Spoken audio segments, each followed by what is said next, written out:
Friends, welcome to நூறு hours. இன்னைக்கு நம்ம வந்து காய்கறி இல்லாத சமயத்தில் ரொம்ப யூஸ்ஃபுல்லாக இருக்கக்கூடிய தக்காளி குழம்பு எப்படி செய்யுதுங்கிறது பார்க்க போகிறோம். இது வந்து சாதத்துக்கு, சப்பாத்தி, தோசை, இட்லியில் ரொம்பவே சூப்பராக இருக்கும். கண்டிப்பாக நீங்களும் ட்ரை பண்ணி பாருங்கள். வாங்க எப்படி செய்யலாங்கிறத பார்க்கலாம். பருப்பு ஒரு 7 பருப்பு எடுத்துக்கோங்க. அப்புறம் வந்து கொஞ்சமாக சோம்பு சேர்த்துக்கோங்க. கொஞ்சம் சீரகம், ஒரு கையளவு தேங்காய். இது எல்லாத்தையும் தண்ணி ஊற்றாமல் நம்ம குறவரப்பாக அரைச்சி எடுத்துக்கிடுவோம். இந்த மாதிரி குறவரப்பாக அரைச்ச பிறகு ஒரு 4 தக்காளி பழம் கட் பண்ணி வச்சுருக்கேன், அதையும் இதில் சேர்த்துடலாம். தண்ணி சேர்க்காமல் அரைங்க, ஏன்னா தக்காளியில் வந்து தண்ணி வரும். அதனால் நம்ம தண்ணி சேர்க்காமல் இதை அரைச்சி எடுத்துருவோம். நல்லா மையாகும். இந்த மாதிரி நல்லா ஃபைன் பேஸ்ட்டாக அரைச்சிக்கோங்க. தாளிக்கிறதுக்கு தேங்காய் எண்ணெய் சேர்த்துக்கோங்க, அப்போதே நல்லா வாசனையாக இருக்கும்.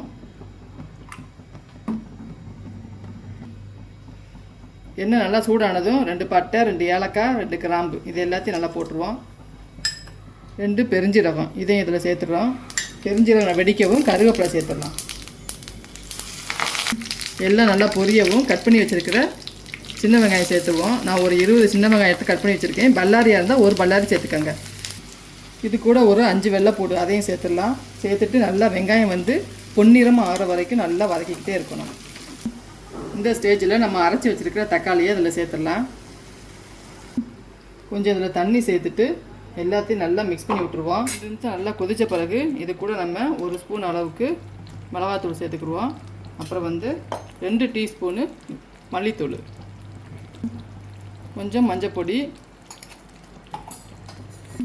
கொஞ்சம் கரம் மசாலா, இது எல்லாத்தையும் நல்லா மிக்ஸ் பண்ணி விட்டுருவோம். பச்சை வாசனை போகிற வரைக்கும் நல்லா வதக்கிட்டே இருக்கணும். தக்காளி குழம்புக்கு தேவையான அளவு தண்ணி சேர்த்துட்டு கொஞ்சமாக உப்பு சேர்த்துக்குவோம். உப்பு சேர்த்துட்டு ஒரு 5 நிமிஷம் நல்லா ஹை ஃப்ளேமில் நல்லா கொதிக்க விட்டுட்டு ஒரு 5 நிமிஷம் ஸ்லோ ஃப்ளேமில் வச்சிடலாம். இது எல்லாத்தையும் நல்லா மிக்ஸ் பண்ணி விட்டுருவோம். தக்காளி குழம்பு சூப்பராக ரெடி ஆகிடுச்சு. நல்லா எண்ணெயெல்லாம் பிரிஞ்சு சூப்பராக வந்துடுச்சு. லாஸ்ட்டு இறக்குற டயத்தில் கொஞ்சமாக வெல்லம் சேர்த்துக்கோங்க. இது எல்லாத்தையும் நல்லா கலந்து விட்டுருவோம். அடுப்பு ஆஃப் பண்ணிவிட்டு லாஸ்ட்டு நம்ம மல்லித்தலையை மேலாப்ப அப்படி தூவி விட்டுடலாம்.